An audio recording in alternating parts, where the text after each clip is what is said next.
Hello everyone and welcome back to Red Dead Online with me, Longclaw Valerian Steel, where we always deliver. I'm progressing my way through the frontier with a brand new role to add to my existing growing empire, the trader role, and I'm bringing you today the beginner's guide showing you how I progressed up to rank 7 so you can figure out the best way to do this role for yourself. You start by reading a letter from Cripps at your camp and then meet up with him at the nearest general store to begin your journey. And don't forget to like and share and do all the good things. Now let's get into it.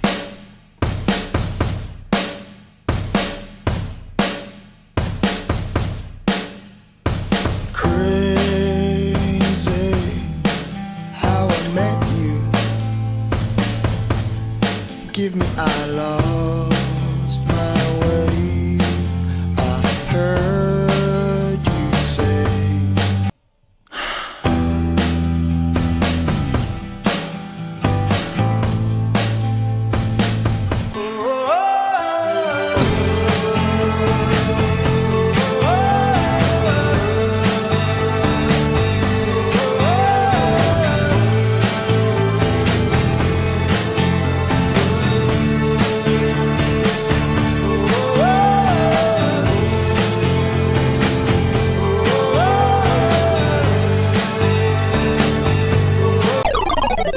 So the trader role is the role I've been most interested in since I started playing Red Dead Online. Out of all of the frontier pursuits, it's the most similar to the MC businesses in GTA Online.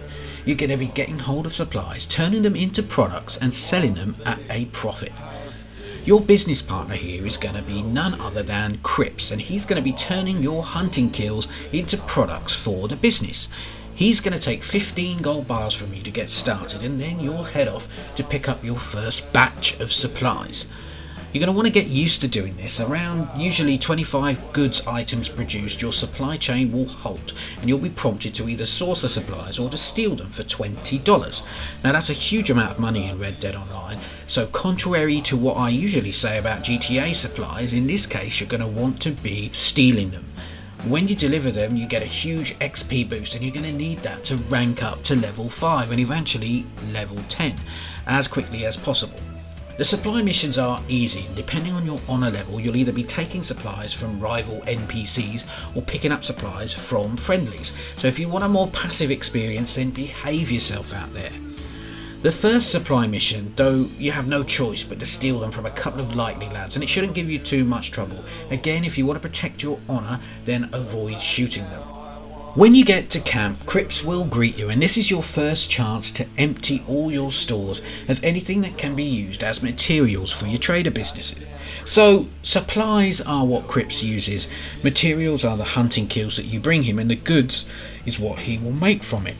The general rule is the better the animal, the more perfect the kill, the better the material value you will get for it. While we're on this subject, you're going to be leaving your morality at the door here. Now, you can probably hear Harriet's screams all the way from her tent while you're at your campsite. You're now in the business of killing and hunting these lovely animals for profit. Don't worry about Harriet, she will calm down eventually, and you can run all these roles at the same time. In fact, that's how you make it really rich in Red Dead Online.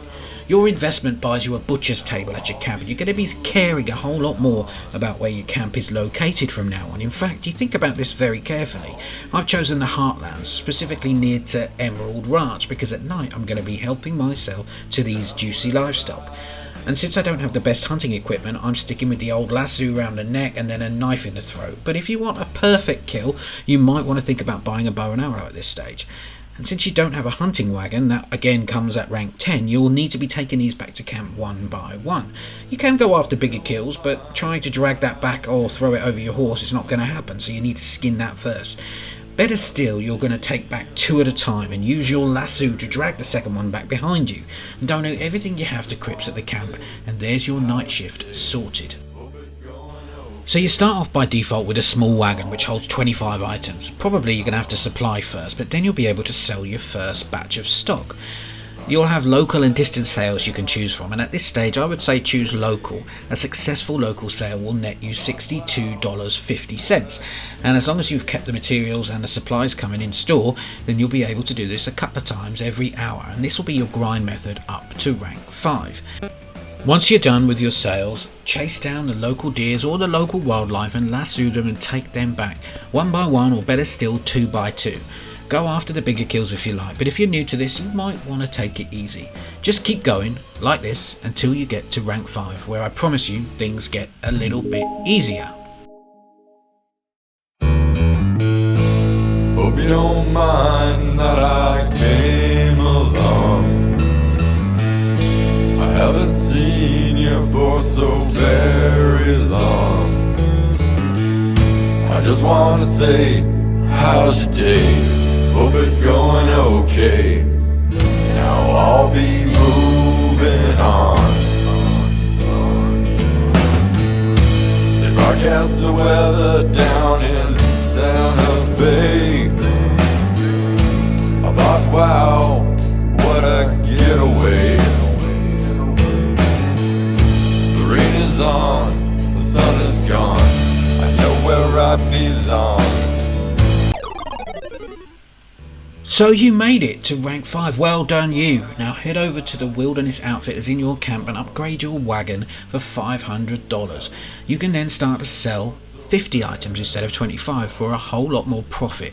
Now you can start to stock up on materials and leave the campsite and go and do other things like collecting. Be mindful here, Harriet is not going to be happy with you, so maybe do the collections for a while and then approach her once you don't have blood on your hands. Probably a smart move. Every 25 items you produce, you're going to need to do a supply run, and you will get a message from Cripps about it. Of course, while you're selling, expect NPCs to show up, but you shouldn't have a problem taking them out. If you can handle yourself with a bit of PvP, then try a more distant sale, but beware, just like GTA, Red Dead is a toxic playground. It's bigger, you may be alright, but you might want to posse up and get your True Valerian Steel posse to help you with your sales. I have a link for this in my bio, so check that out. Join the posse, join the Discord, and stay in touch with us. Now, this is going to be your plan all the way up to rank 10, and I'll be back to show you what to do then. For now, take care out there, stay safe, and I will be back very soon.